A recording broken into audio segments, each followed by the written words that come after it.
Shalom, everybody. Welcome to this week's Journey Through Torah. This week, we start a new book. We start a book, Exodus, also known as Shemot. In Hebrew, the name of the book is called Shemot, which means names.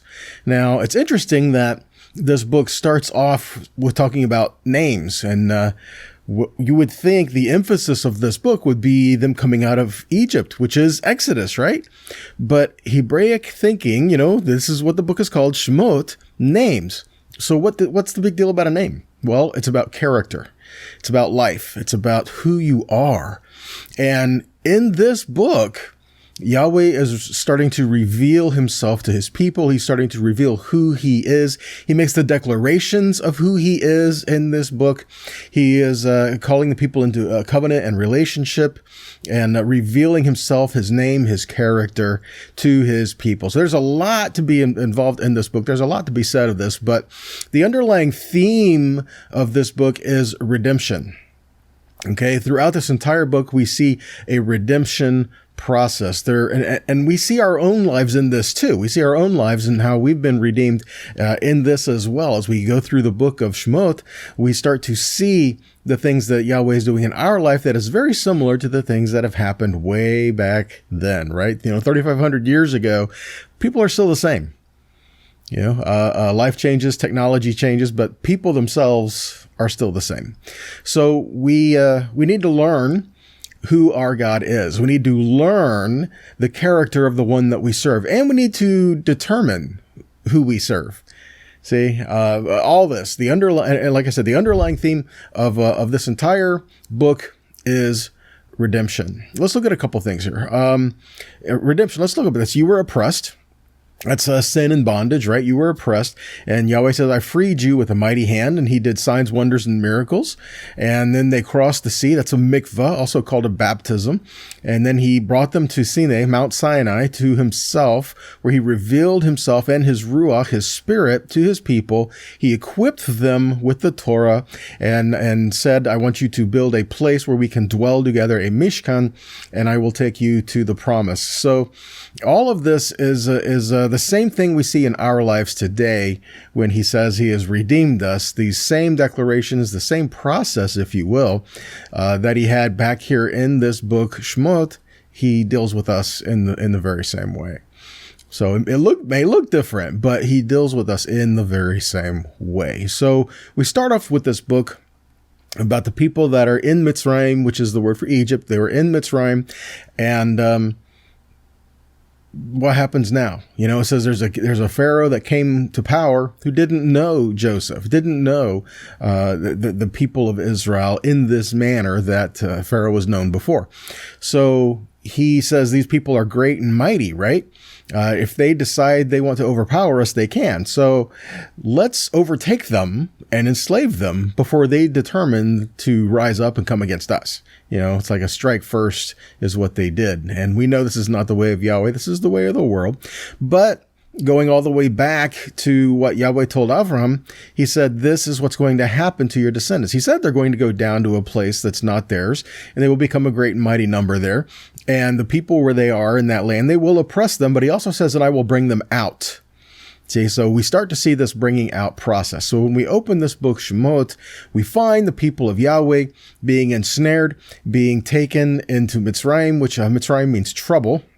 It's related to the word mitzar, which means narrow, straight, or a place of constriction. So they're being constricted. They're being oppressed here. They have taskmasters. They're being enslaved.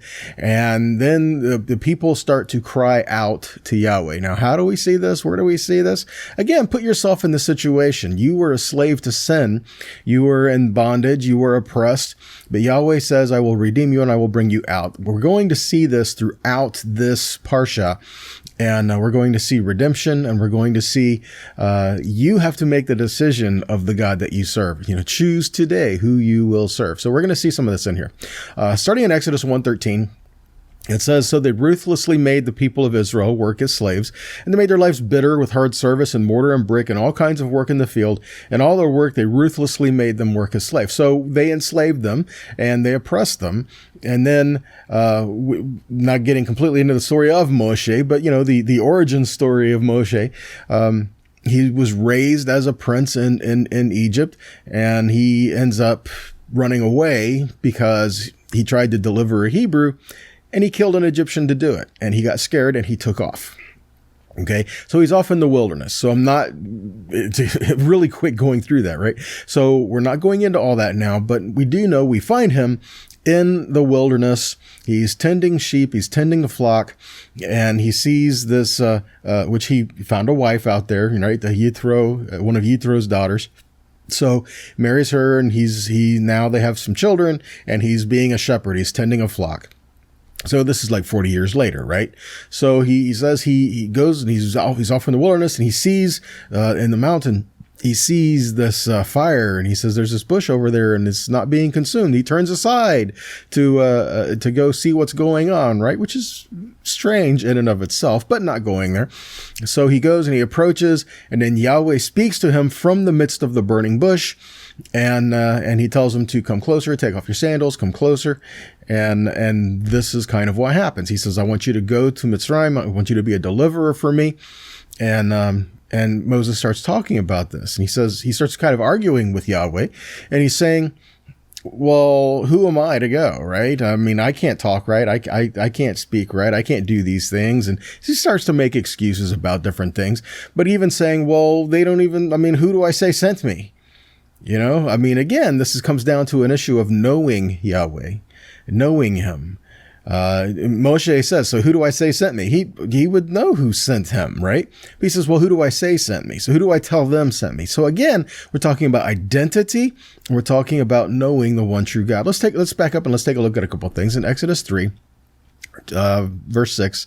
And so he said, I am the God of your father, the God of Abraham, the God of Yitzhak, and the God of Yaakov. And Moshe hid his face, for he was afraid to look at God. And then Yahweh said, I have surely seen the affliction of my people who are in Egypt, and I have heard their cry because of their taskmasters, and I know their sufferings. And I have come down to deliver them out of the hand of the Egyptians, and to bring them up out of the land to a good and broad land, a land flowing with milk and honey, to the place of the Canaanites, the Hittites, the Amorites, the Perizzites, the Hivites, and the Jebusites. Verse 9. And now behold, the cry of the people of Israel has come to me, and I have also seen the oppression with which the Egyptians oppress them. Come, and I will send you to Pharaoh, that you may bring my people, the children of Israel, out of Egypt. Now, first off, he says, I am the God of your fathers. Okay, so that is identity, that's connection, that's covenant relationship. I am the God of your fathers. And so Moses immediately had a connection with Yahweh because he was identified as, your father. I am the God of your father. Okay, so there was this immediate connection there. And then he says, I've heard the cry of my people. We'll come to that in a minute. And he says, they were my people. So again, it's not that Yahweh forsook them or left them in Egypt. Okay, he did not turn his back on his people when they were in Egypt, but yet there was a process of what had to happen. They needed to come to be in this land, and they had to go to this great power, and Yahweh was going to break the yoke of the world on them to bring them out as a great nation. Now, sometimes it may not make sense of how Yahweh does things in our life, okay? But he does do things in our life, and he does say, I will bring you through many things. But that's the key. He will bring us through. The scripture says that he hears the cry of his people. It's not that he turned his back on you. It's just that he does things differently than the way that we would do them, okay? And ultimately, and in the long run, in the long plan, that's much, much, much better, right? So anyway, let's look at this. So he heard our cry. He heard us, all right? Look at Psalm 116. 1 through 4, it says, I love Yahweh because he has heard my voice and my pleas for mercy. Because he inclined his ear to me, therefore I will call on him as long as I live. The snares of death encompassed me. The pains, that's this word pains is the same word we looked at there. Mitzar, same word we get from Mitzrayim. Again, it's Mitzareh. The word is Mitzrayim. It's trouble. It's suffering, right? It's Mitzar of Sheol laid on me, and I suffered distress and anguish. Then I called on the name of Yahweh. O Yahweh, I pray, deliver my soul. Look at Psalm 118:5.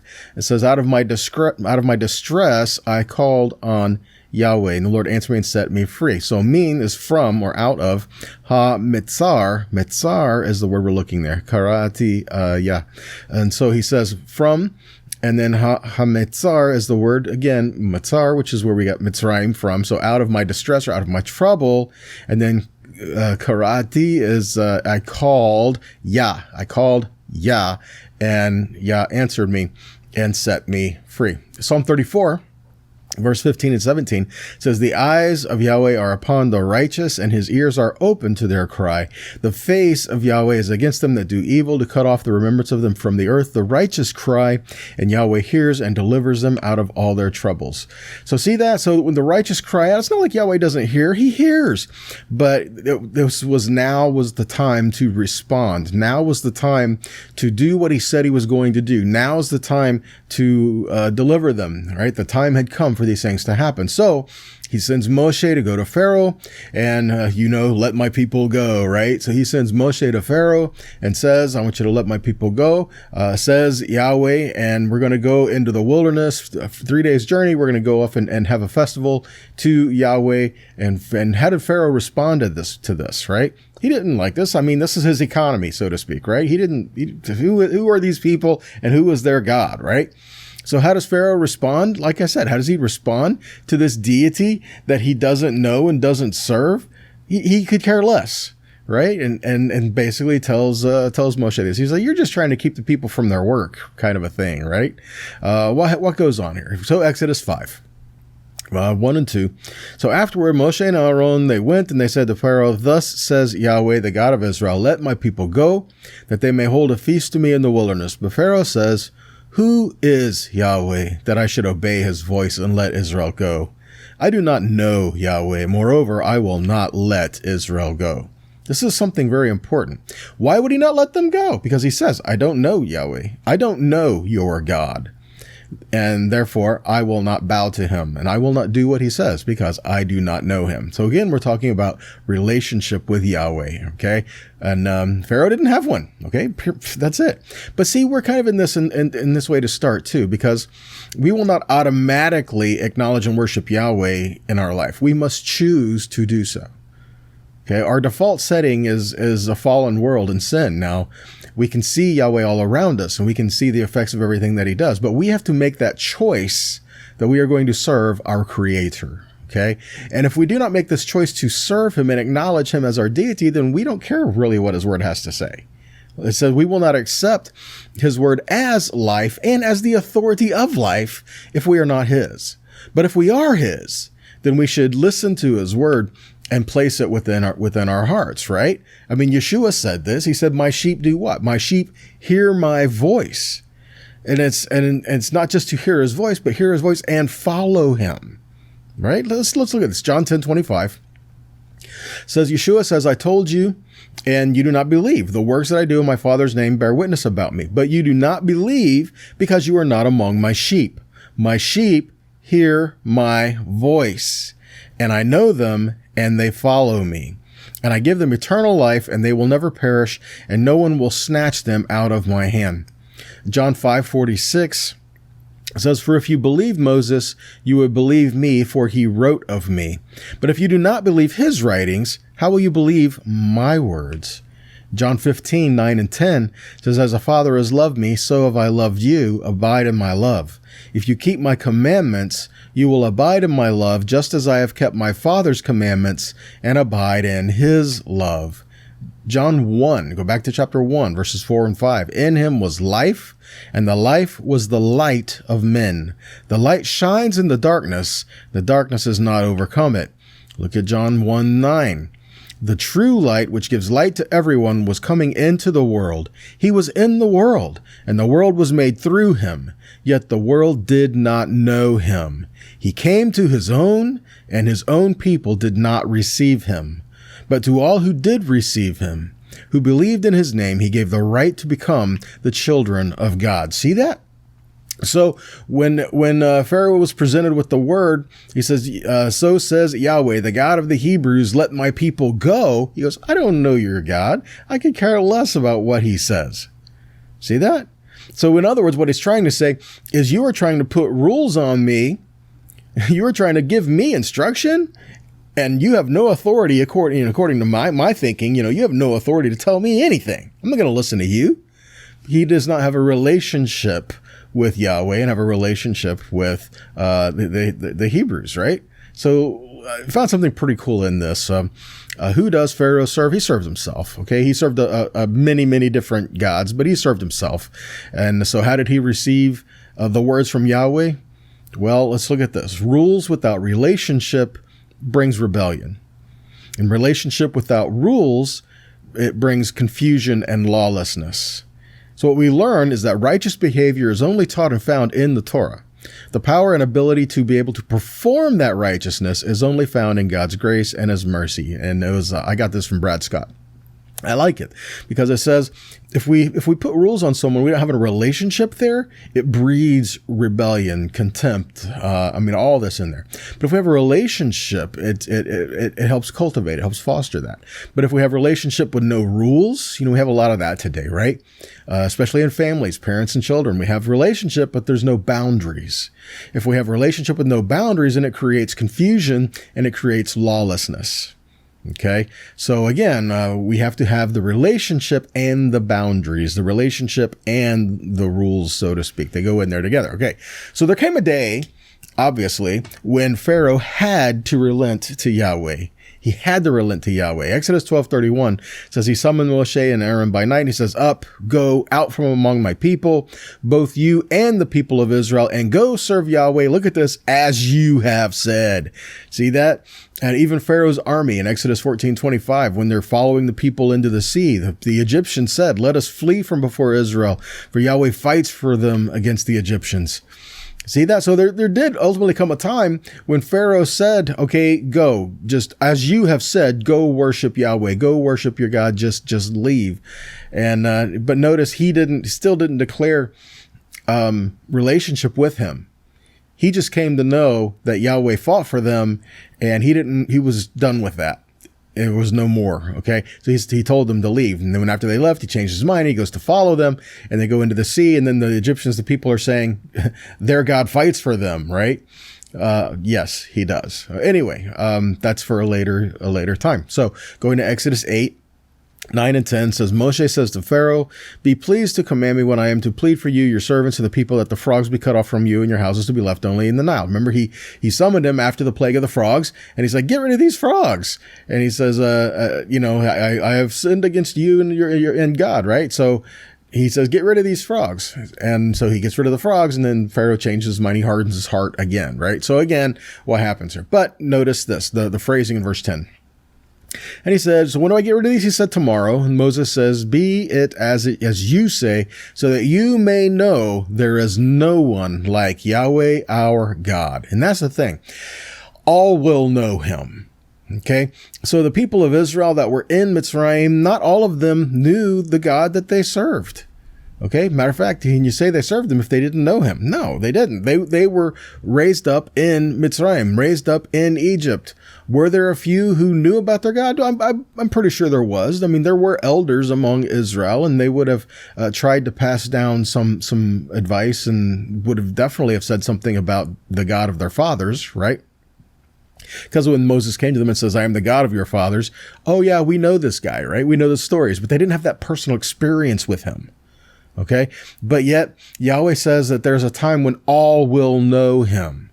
Like it or not, all will know him. The question is, when all come to know him, at what state, at what condition will we be standing before him? Okay. So it says all will know him. Look at Isaiah 11:9-10, it says, for the earth will be full of the knowledge of Yahweh as the waters cover the sea. In that day, the root of Jesse, who shall stand as a signal for the peoples of him, shall the nations inquire, and his resting place shall be glorious. Who's this speaking of? That's speaking of Yeshua, right? The root of Jesse. He is a signal, or the word for signal is also the word for miracle. He is a sign, a miracle, a signal for the people, and to him all the nations will come, right? Look in Hebrews 8:10. For this is the covenant that I will make with the house of Israel after those days, declares Yahweh. I will put my laws into their minds and write them on their hearts, and I will be their God, and they shall be my people.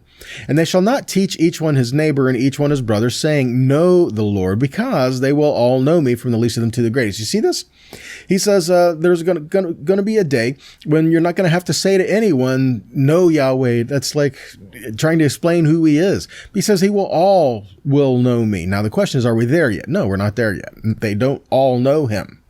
Okay. So Until then, we need to learn to work together, and we've got some stuff to do, right? But all will know him. But by the way, this is quoting from Jeremiah. Jeremiah 31, verse 31 says, "Behold, the days are coming, declares Yahweh, when I will make a new covenant with the house of Israel and the house of Judah." Now, who's this covenant with? The house of Israel and the house of Judah. That's both kingdoms, the northern kingdom and the southern kingdom, all 12 tribes coming back together, okay? So who's this with again? This new covenant that is being given here? The house of Israel and the house of Judah. Verse 32, "Not like the covenant that I made with their fathers on the day that I took them by the hand to bring them out of the land of Egypt, my covenant that they broke, though I was their husband, declares Yahweh." Verse 33, "For this is the covenant that I will make with the house of Israel after those days, declares Yahweh. I will put my law within them. He will put his Torah in us and write it on their hearts, and I will be their God, and they shall be my people. And no longer shall each one teach his neighbor and each his brother, saying, 'Know Yahweh,' for they shall all know me, from the least of them to the greatest, declares Yahweh. For I will forgive their iniquity, and I will remember their sin no more." See that? So again, we're talking about this new covenant is knowing him. And that's it doesn't change the God that we serve, and it doesn't change his word. It changes how we know him. See, not just reading about him now, but it is within our hearts. It's to change us. So when we come to know him, it changes us. So we need to have that word written within us. So when Israel came out of Mitzrayim, when they came out of Egypt, do you think nobody heard about it? No, everybody heard about it. All the nations surrounding Egypt heard about it, right? And then Yithro came to find out what was going on when they came out, right? Let's look at it. Exodus 18. 9, Yithro rejoiced for all the good that Yahweh had done to Israel, and that he had delivered them out of the hand of the Egyptians. And Yithro said, "Blessed be Yahweh, who has delivered you out of the hand of the Egyptians, and out of the hand of Pharaoh, and has delivered the people from under the hand of the Egyptians. Now I know," look at this, "now I know Yahweh is greater than all gods, because in this affair they dealt arrogantly with the people." So the idea is, all Israel will know. They had to know they had to learn to make this decision to follow him.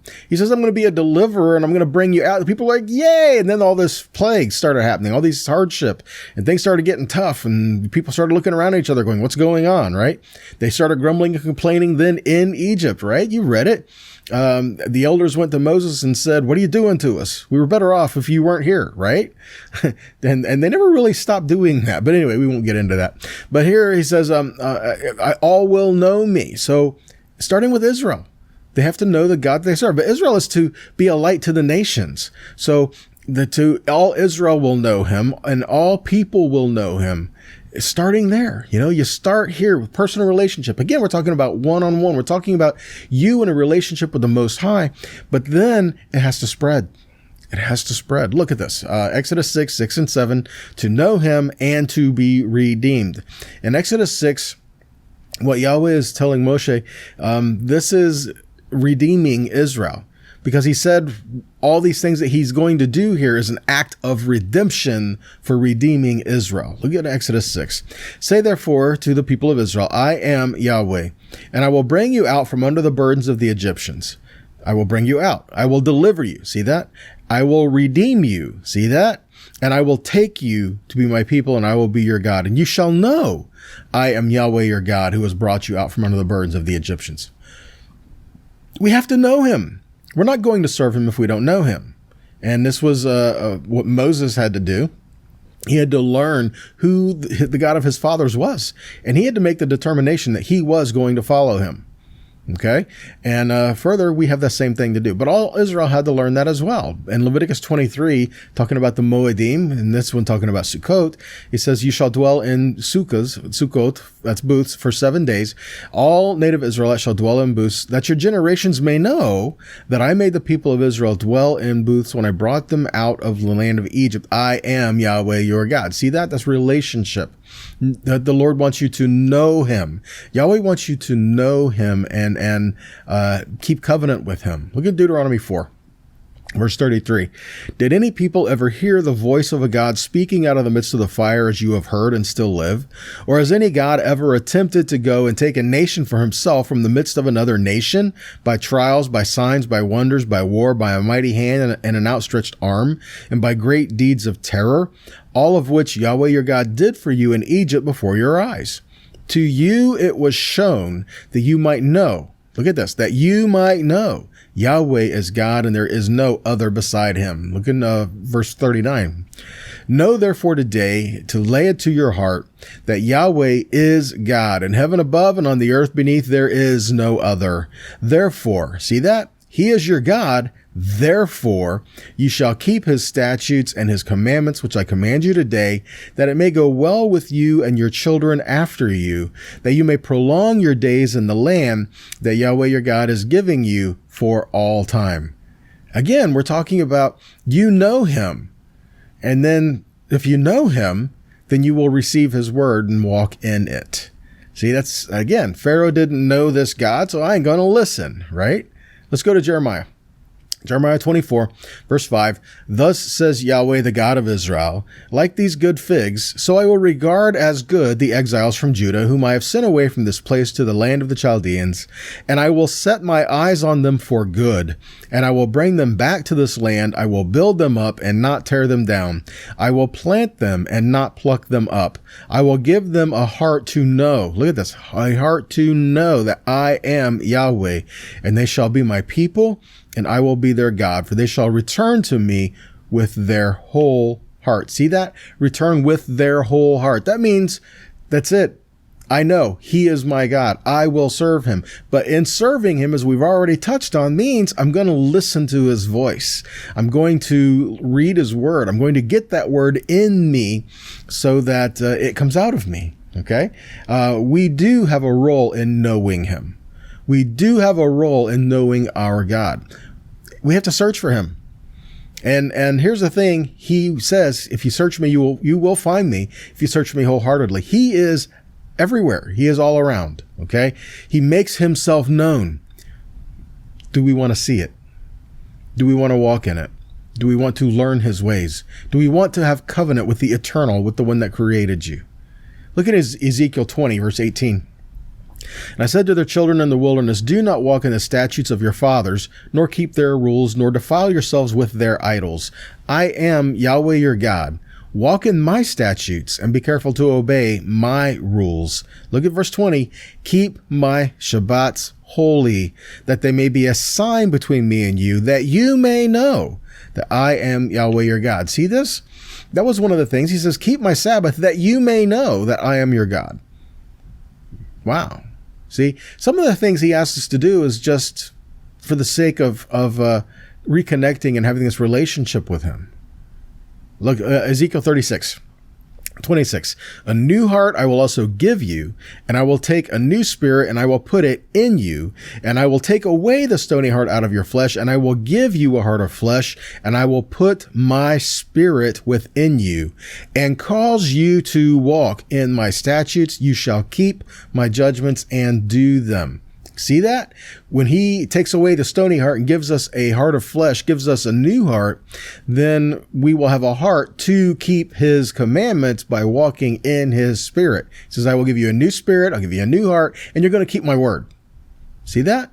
He doesn't give you a new spirit, which is his spirit, and a new heart, which is his heart, so that you can walk contrary to his word. He gives it to you so that you can walk in his word. Ezekiel 11, 19, I will give them one heart, and I will put a new spirit within you. And I will take the stony heart out of their flesh, and I will give them a heart of flesh, that they may walk in my statutes, keep my ordinances, and do them. And they shall be my people, and I will be their God. See that? Now, you start to see this theme that reoccurs throughout this whole thing. It's about knowing him. It's about relationship and declaring he is the one that we serve. He is our God. And because of that, we will walk with him. It's not just learning about his ways, but it's his ways that reveal his heart that we're learning how to walk with him. Okay, that's why he says at the mountain, after he brought them to Mount Sinai, after he redeemed them, he brought them through the mikveh, he brought them to himself, he revealed his spirit and his word to his people. Then he says, I want you to build me a mishkan. I want you to build the tabernacle. The word shakan is to dwell. I want you to build me a mishkan, a dwelling place, that I may dwell among my people. And this word among means within, literally within. So he says, I want you to prepare a place for me to dwell within you. That's what it's been all about, guys, from the very beginning. Look at it, Exodus 29:45. It says, I will dwell among the people of Israel and will be their God. And they shall know that I am Yahweh their God, who brought them out of the land of Egypt, that I might dwell among them. I am Yahweh their God. Where else do we see this kind of talking? Look, fast forward. Look in the book of Revelation 21. Verses 1 through 4. Then I saw the new heaven and a new earth, for the first heaven and the first earth had passed away, and the sea was no more. And I saw the holy city, the new Jerusalem, coming down out of heaven from God, prepared as a bride adorned for her husband. Verse 3. And I heard a loud voice from the throne saying, Behold, the dwelling place of God is with man, and he will dwell with them, and they will be his people, and God himself will be with them as their God. And he will wipe away every tear from their eyes, and death shall be no more, and neither shall there be mourning, nor crying, nor pain any more, for the former things have passed away. See this? In his presence is the fullness of joy.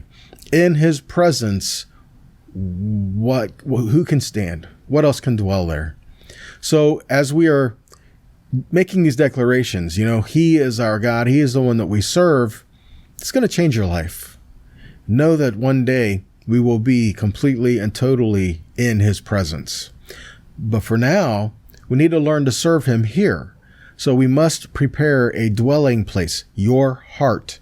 We must prepare the dwelling place for him to reside, so that he can live within you. So how do we do that? Keeping his word. If he is our God, keep his word. Walk with him and learn his heart along the way. Okay? All right, guys, that's all we have for you today. So I thank you for tuning in. Thank you for watching. If these have been a blessing to you, please share them on whatever platform you watch, whatever social media or whatever it is that you're watching. Please share these. And we do love to hear from you as well. So if you have some comments, please let us know your comments as well. And if these have been an encouragement to you, then we ask that you consider making a donation to help keep us making these. Help us keep these things going. Equipment has costs and costs things to do, and so we do need your help in order to keep these videos moving along and able to be uploaded as much as they can be, so that you can watch them and share them. All right. So we appreciate your help, guys, and may this teaching, I hope this has been an encouragement. I hope this has been a challenge, and I hope it gives us a room to change. Right. It touches our hearts so that we can learn to be more like him, learn to walk in his character, learn to walk in his name. All right. Well, that's all we got for you guys. So until next time, blessings to you and shalom.